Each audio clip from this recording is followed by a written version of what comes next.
মেহেরপুরে টিউবওয়েলে উঠছে না পানি, জনজীবনে হাহাকার। তীব্র গরমে হাঁসফাঁস অবস্থা জনজীবনে। শুকিয়ে গেছে নদীনালা, খালবিল। টিউবওয়েলে উঠছে না বিশুদ্ধ পানি। এতে সুপ্রিয় পানির তীব্র সংকটে দুর্বিষহ হয়ে পড়েছে মেহেরপুরের জনজীবন। মসজিদে নামাজ পড়তে যাবো, সেই পানিটুকু পাচ্ছি না। রান্না, খাওয়া, গোসল আমরা কি করবো? আমরা তো চরম নিরুপায় অবস্থায় দিন যাপন করছি। সুপ্রিয় পানির তীব্র সংকট দেখা দেওয়ায় পানির জন্য দূর দূরান্তে যাচ্ছেন গ্রামবাসীরা। তবুও মিলছে না বিশুদ্ধ পানি। একটুকু খাবার পানির জন্য হাহাকার গ্রামবাসীর। এখানে অনেকের টিউবওয়েলে পানি উঠছে না, সবাই ভোগান্তি। আমাদের এই টিউবওয়েলে একটু অল্প অল্প উঠছে, এখান থেকে সবাই পানি নিয়ে যাচ্ছে। হস্তচালিত নলকূপে শীত ও বর্ষাকালে পানির সংকট না থাকলেও গ্রীষ্মকালে তা প্রকট আকার ধারণ করে। বিশেষ করে ফাল্গুন, চৈত্র, বৈশাখ ও জ্যৈষ্ঠ মাসে পানির স্তর একেবারেই নিচে নেমে যায়। এতে করে 90% নলকূপে পানি ওঠে না। রান্না, খাওয়া, গোসল, অজু এগুলো তো খুব কষ্টকর। রোদের তাপ, একটু ঠান্ডা পানির দরকার আমাদের, কিন্তু আমরা সে ঠান্ডা পানি পাচ্ছি না। যাদের নলকূপ একটু গভীরে, সেখানে পানি নিতে ভিড় জমাচ্ছেন গ্রামবাসীরা। গ্রামের এপাড়া থেকে ওপাড়ায় ছুটতে হয় পানি আনার জন্য।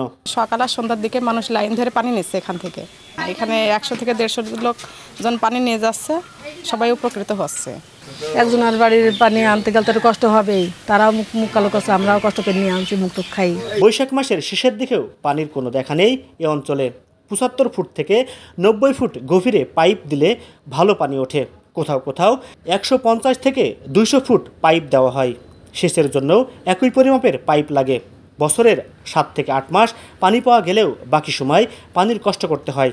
গেল 2 বছর কিছুটা কষ্ট হলেও এবার কষ্টের শেষ নেই। গ্রীষ্মে প্রচণ্ড রোদ ও তাপদাহের কারণে নলকূপে পানি ওঠে না। টিউবওয়েলে 210-20 ফিট পাইপ দেওয়া আছে, 2টো নেট পাইপ দেওয়া আছে, তারপরও আমরা একেবারে পানি পাচ্ছি না। তাপের কারণে লেয়ার নিচে নেমে গেছে আর কি। তীব্র পানি সংকটে কৃষকদের চাষবাদেও রয়েছে শঙ্কা।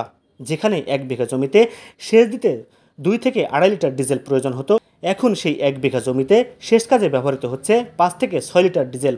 স্যালো ইঞ্জিন চালিত মেশিন নষ্ট হওয়ার ভয়ে অনেকেই আবার সেচ কাজে ব্যবহার করছে না স্যালো ইঞ্জিন। পানি প্রতিটা মেশিনে কম, ঠিক আছে। পানি এখন নিচের দিকে রোদ্রের অতিরিক্ত হিট হওয়ার কারণে পানি নিচে।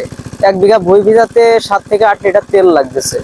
2 লিটার 2.5 লিটার, লাস্টের দিকে এসে 3 লিটার পর্যন্ত লেগেছে। সেই সব ভুঁইতে এখন 8টা 9টা 10টা করে লাগছে। আমরা হয়তো মেশিনে চালাতে চাচ্ছি না, মেশিন চালিয়ে মেশিনের ক্ষয় করতে আসছে। এখন মেশিনটা 7,000-8,000 টাকা লাগবে। জেলায় নদী নালার সংখ্যা কম, যেগুলো আছে সেগুলো প্রায় মৃত। বৃষ্টিপাত না হওয়ায় তুলনার চেয়ে অধিক পরিমাণে পানি ভূগর্ভস্থল থেকে উত্তোলনের কারণে পানির লেয়ার অনেক নিচে নেমে গেছে। সুপ্রিয় পানির জন্য গভীর নলকূপের ব্যবস্থা করা হবে বলে জানান গাংনী উপজেলা জনস্বাস্থ্য প্রকৌশলী আবু সালেম মোহাম্মদ মাহফুজুর রহমান। কোনো বৃষ্টিপাত না হয় আর রোদের যে তীব্রতা, এই কারণে পানির লেয়ারটা বরঞ্চ আরও নেমে যাচ্ছে। এখন প্রায় আমাদের 16 টাকা ইউনিয়নের কয়েকটা গ্রামে দেখলাম যে পানির লেয়ার বর্তমানে 28-29 ফিট নিচে। এর ফলে 6 নম্বর যে অগভীর টিউবওয়েলগুলো আছে, এগুলো আমরা আমাদের যেটাকে হ্যান্ড টিউবওয়েল বলে থাকি, আমরা পানি তুলতে সক্ষম হচ্ছি না। তারা পাম্প ছাড়াও আমরা সাবমার্সিবল পাম্পযুক্ত গভীর নলকূপ যেগুলো আমরা ব্যবহার করছি, অলরেডি আমরা এই আশা করছি আগামী মাসে আমাদের প্রায় 74টা গভীর নলকূপ সাবমার্সিবল পাম্পযুক্ত, এটা দ্রুত শুরু করবে যাতে মানুষের পানির অভাবটা না থাকে। উল্লেখ্য, পানি উন্নয়ন বোর্ড মেহেরপুর থেকে জেলায় সরকারিভাবে প্রায় 12,000 নলকূপ দেওয়া হয়েছে।